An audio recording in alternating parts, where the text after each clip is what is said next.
Hello, this is Chandrashekhar sent from government polytechnic college Ajmer. दोस्तों, आज के ई वीडियो लेक्चर में आपका बहुत बहुत स्वागत। आज हम इलेक्ट्रिकल मशीन सेकंड के resistance type single phase induction motor के बारे में डिस्कशन करेंगे, जो कि सिंगल फेज़ इंडक्शन मोटर का एक टाइप है। तो आइए शुरू करते हैं आज resistance type single phase induction motor. आज के ये लेक्चर में हम making the single phase induction motor to self starting के बारे में डिस्कस करेंगे। पहले लेक्चर में हम जैसा कि पढ़ चुके हैं कि जब हम सिंगल फेज इंडक्शन मोटर को सिंगल फेज सप्लाई प्रोवाइड करते हैं तो उसके अंदर सेल्फ स्टार्टिंग टॉर्क नहीं डेवलप होता है, मोटर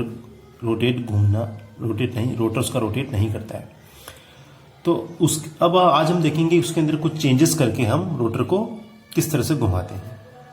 तो देखिए, जब मोटर को सेल्फ स्टार्ट बनाना है, सिंगल फेज इंडक्शन मोटर को सेल्फ स्टार्ट बनाना है, तो हमको इसके स्टेटर के अंदर, क्योंकि रोटर तो इसका स्क्वायरल केज होता है, उसमें कोई चेंज नहीं कर सकते, तो स्टेटर की वाइंडिंग में कुछ चेंज करके हम रोटर को सेल्फ स्टार्ट बना सकते हैं।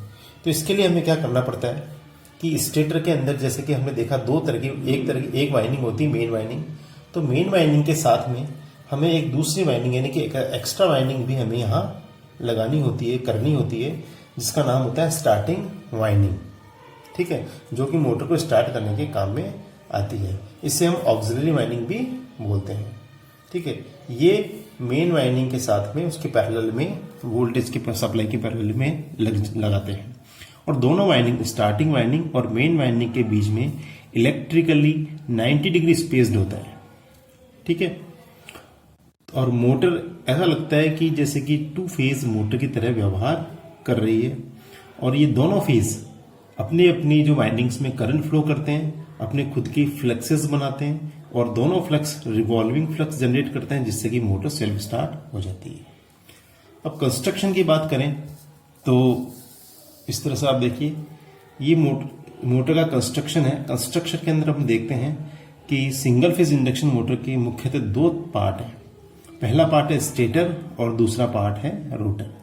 जैसा कि नाम से ही पता चलता है कि स्टेटर यानी कि मोटर का वो पार्ट जो कि स्टेबल रहता है, स्थिर रहता है, वो कहलाता है स्टेटर। और मोटर का वो पार्ट जो कि रोटेट करता है, वो कहलाता है रोटर। तो इसका जो बाहरी भाग होता है वो स्टेटर होता है। देखिए, मैंने थोड़ा डिजाइन करके बताया यहाँ पे, ये इसका बाहरी भाग है, ये कहलाता है इसका मोटर का स्टेटर।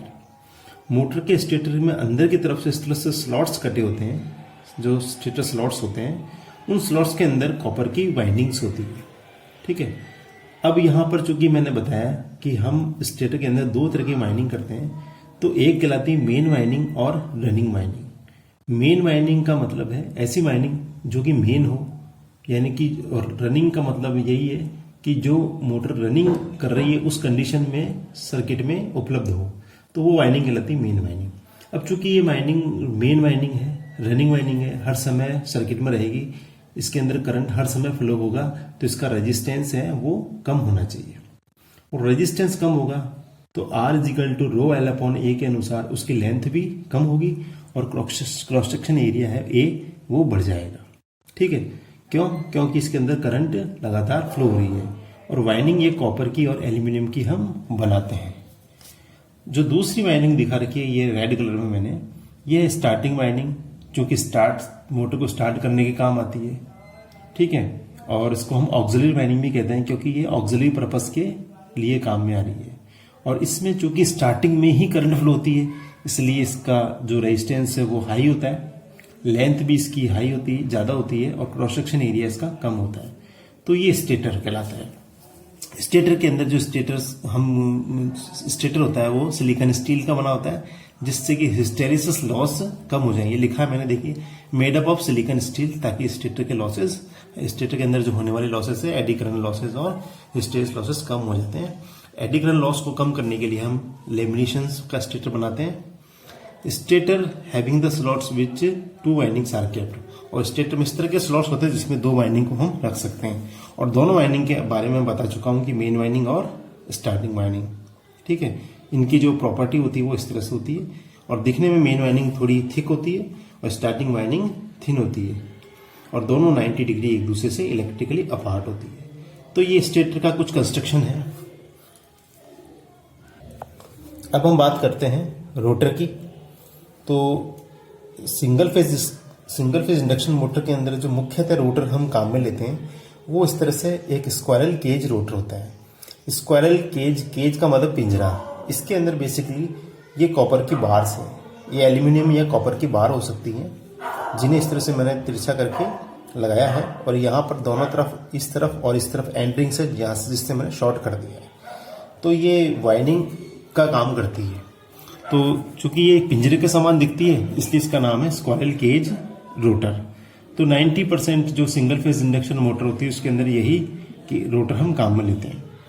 ये रोटर सिलेंड्रिकल होता है जिसके अंदर बार्स मतलब having the bar in slots जिसके अंदर कॉपर की बार हम लगाते हैं। और ये भी सिलिकॉन स्टील का बना होता है जिससे कि हिस्टेरिसिस लॉसेस कम हो, एडी करंट लॉसेस भी कम हो। वाइंडिंग जो होती है वो कॉपर की बनी होती है और परमानेंटली शॉर्ट सर्किटेड होती है दोनों तरफ से। यहाँ भी परमानेंटली शॉर्ट होती है, यहाँ भी परमानेंटली शॉर्ट होती है। और रोटर के साथ में ये रोटर का कॉन्फ़िगरेशन है। और इस सिंगल फेज इंडक्शन मोटर में स्टार्टर वाइंडिंग की सीरीज में एक सेंट्रीफ्यूगल स्विच भी हम लगाते हैं जो कि स्टार्टिंग वाइंडिंग को सर्किट में रखता है और लगभग 70 या 75% जब स्पीड मोटर गेन कर लेती है उस समय ये स्विच स्टार्टिंग वाइंडिंग को सर्किट से ब्रेक कर देता है। तो ये सेंट्रीफ्यूगल स्विच कहलाता है। तो मोटे रूप में कंस्ट्रक्शन में कुछ इसमें इसी तरह से चीजें आती है। यहां हम resistance type single phase induction motor की बात करते हैं। तो resistance type single phase induction motor की कंस्ट्रक्शन कुछ इस तरह से दिखा रखी है। देखिए आप, ये मोटर का स्टेटर है, ठीक है, और ये बीच में यहाँ रोटर है। स्टेटर के अंदर जैसा कि मैंने आपको बता रखा है कि स्टेटर के अंदर दो वाइंडिंग होती है। एक कहलाती है मेन वाइंडिंग जो कि इस तरह से होती है और दूसरी होती है स्टार्टिंग वाइंडिंग या ऑक्सिलरी वाइंडिंग, ठीक है। मेन वाइंडिंग मैंने बताया रेजिस्टेंस कम होता है, इंडक्टिव रिएक्टेंस ज़्यादा होता है, लेंथ कम होती है और क्रॉस सेक्शन एरिया ज़्यादा होता है, इसलिए इसको मैंने मोटी बनाई है और साथ में इसमें टर्न भी कम लिए हैं। और इसकी चूंकि स्टार्टिंग वाइंडिंग का रेजिस्टेंस ज़्यादा होता है, लेंथ भी ज़्यादा होती है, क्रॉस सेक्शन एरिया कम होता है, इसलिए पतले पतले मैंने ज़्यादा टर्न यहाँ बना रखे हैं। अब चूंकि we are all electrical engineer, इसलिए हमको डिज़ाइनिंग में भी ध्यान देना होता है कि हमें कहाँ टर्न कम बनाना है, कहाँ टर्न ज़्यादा बनाना है। जब लेंथ कम है तो टर्न कम होने चाहिए, जब लेंथ ज़्यादा है तो टर्न भी ज़्यादा होने चाहिए। अब हमने यहाँ क्या करा है, क्योंकि ये रेजिस्टेंस टाइप इंडक्शन मोटर है तो हमने स्टार्टिंग वाइंडिंग के सीरीज में रेजिस्टेंस और इंक्रीज करने के लिए हमने एक्स्ट्रा हाई रेजिस्टेंस भी यहाँ लगा दिया है। और इसके सीरीज में एक सेंट्रीफ्यूगल स्विच, CS का नाम जो सेंट्रीफ्यूगल स्विच, वो हमने यहाँ लगाया है और इस तरह से हमने इसको सप्लाई दी है। तो ये कुछ सर्किट इस तरह से है जैसे कि स्टेटर के अंदर होता है और स्टेटर के बीच में हमने यहाँ एक स्क्वायरल केज इंडक्शन रोटर रखा है, ठीक है। इसके बारे में पहले बता चुका हूँ आपको। अब क्या है कि जब हम सिंगल फेज सप्लाई देते हैं, यहाँ मैंने सिंगल फेज सप्लाई दी, फेज और न्यूट्रल 230 वोल्ट AC सप्लाई, तो यहाँ करंट फ्लो होगी। ये करंट फ्लो होगी तो इसके दो पार्ट होंगे, IM और IS। इसके मैंने दो पार्ट बना रखे हैं, IM और IS। IM का मतलब है जो मेन करंट मेन वाइंडिंग में फ्लो होगी वो IM कहलाएगी और जो स्टार्टिंग वाइंडिंग में होगी वो IS कहलाएगी। अब चूंकि मेन वाइंडिंग में करंट फ्लो होगी, इसका रिएक्टेंस है वो ज़्यादा है, तो रिएक्टेंस ज़्यादा होने की वजह से वेक्टर देखिए, वेक्टर डायग्राम में कुछ आप देखेंगे इस तरह से, ये V है और ये IM है। तो V और IM, चूंकि IM रिएक्टेंस की वजह से करंट हमारा 90 डिग्री लैग होता है, लेकिन प्योर इंडक्टेंस नहीं है, इसलिए 90 से थोड़ा कम हमने यहाँ बता दिया। तो ये V और ये IM है। अब उसके बाद में IS यानी कि स्टार्टिंग वाइंडिंग में करंट फ्लो होगी। स्टार्टिंग वाइंडिंग का चूंकि रेजिस्टेंस ज़्यादा है इसलिए जो IS है वो V के नज़दीक होगा, ठीक है। V और I के बीच में एंगल कम होगा। अब हम यहाँ बात करते हैं, दो तरह की करंट यहाँ फ्लो हुई है तो दो तरह के फ्लक्स होंगे। ये फ्लक्स कहलाएगा φm और ये फ्लक्स कहलाएगा φs। अब दोनों के बीच में एक एंगल क्रिएट हो गया। देखिए, ये इसको हम ये भी कह सकते हैं φs और ये φm। दोनों के बीच में जो एंगल क्रिएट हुआ वो अल्फा, जिसके बारे में मैंने पहले बता चुका है। बता चुके हैं, और इसका जो दोनों का रिजल्टेंट है वो आई करंट यहाँ पर ये मिलेगी हमें। तो अब V और I के बीच में जो फाई होगा वो उसका पावर फैक्टर होगा। ठीक है, अब हम देखेंगे यहाँ पर जो अल्फा डिग्री है वो लगभग 25 या 30 डिग्री, 25 या 30 डिग्री इसके आसपास phi alpha degree angle create होता है। जब इतना एंगल क्रिएट होता है तो ये दोनों के इसके मोटर के अंदर एक टॉर्क डेवलप होता है, जिसकी इक्वेशन मैंने यहाँ दे रखी, TS इजिकल टू के IM/IS साइन अल्फा। IM और IS की वैल्यू हम निकालेंगे और अल्फा की एंगल दे रखी 25-30 डिग्री, इससे हम टॉर्क निकालेंगे। तो मोटर के अंदर स्टार्टिंग टॉर्क डेवलप होगा और मोटर स्टार्ट होगी, रन करेगी।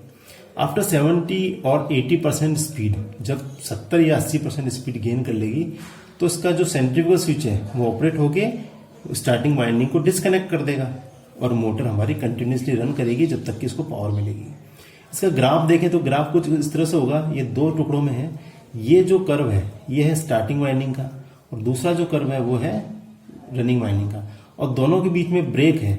इसका मतलब है कि यहाँ पर सेंट्रीफ्यूगल स्विच हमारा ऑन हुआ है, सर्किट को इसने स्टार्टिंग वाइंडिंग को हटा दिया है और रनिंग वाइंडिंग की वजह से मोटर हमारी रन कर रही है। तो इसका ये टॉर्क और स्पीड कर्व है। एप्लीकेशन की बात करते हैं तो इस मोटर का एप्लीकेशन है स्मॉल मशीन टूल्स में, डुप्लीकेटिंग मशीन्स में या ऑयल बर्नर्स में। तो इसका स्टार्टिंग टॉर्क थोड़ा कम होता है, इस वजह से इसका लिमिटेड हम यूज करते हैं। तो ये रेजिस्टेंस टाइप मोटर है जिसके बारे में मैंने आपको यहाँ बताया। उम्मीद करता हूँ आपको ये लेक्चर समझ में आया होगा, अच्छा लगा होगा। आप इसको और पढ़िए। नेक्स्ट लेक्चर में हम दूसरी मोटर के बारे में डिस्कस करेंगे।